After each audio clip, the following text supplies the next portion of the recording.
আসসালামু আলাইকুম।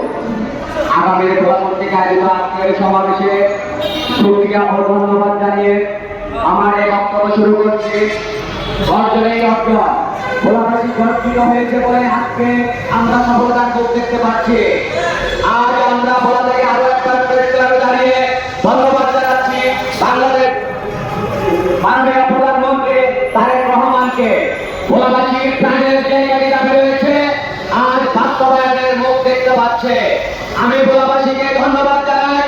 আপনাদের অক্লান্ত পরিশ্রম, মানববন্ধন, প্রেস ক্লাব, অনশন, ধর্মঘট সহ নানান কর্মসূচির মাধ্যমে আজকের এই আলোর মুখ দেখার জন্য আমরা আজ সেতুর আলোর মুখ দেখতে পাচ্ছি।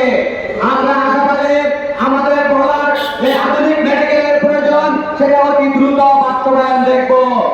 আজ আমি আমার প্রাণের দাবিগুলো নিয়ে আরো একবার কথা বলার জন্য আমাদের মাননীয় প্রধানমন্ত্রীকে ধন্যবাদ জানাই এবং সেই সাথে ধন্যবাদ জানাই তাদের অক্লান্ত পরিশ্রমের মাধ্যমে আজকের এই আন্দোলনের সফলতার মুখ দেখা যাচ্ছে।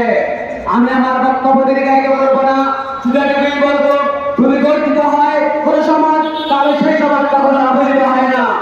আমরা ভোলাকে একটি আধুনিক শহর হিসেবে দেখতে চাই। তার জন্য প্রয়োজন একটি সেতু, আধুনিক মেডিকেল এবং আমাদের আধুনিক স্বাস্থ্য সেবা, যা এই সরকার আগামীতে বাস্তবায়ন করবে বলে আমি বিশ্বাস রাখি। ধন্যবাদ, সবাইকে অসংখ্য ধন্যবাদ।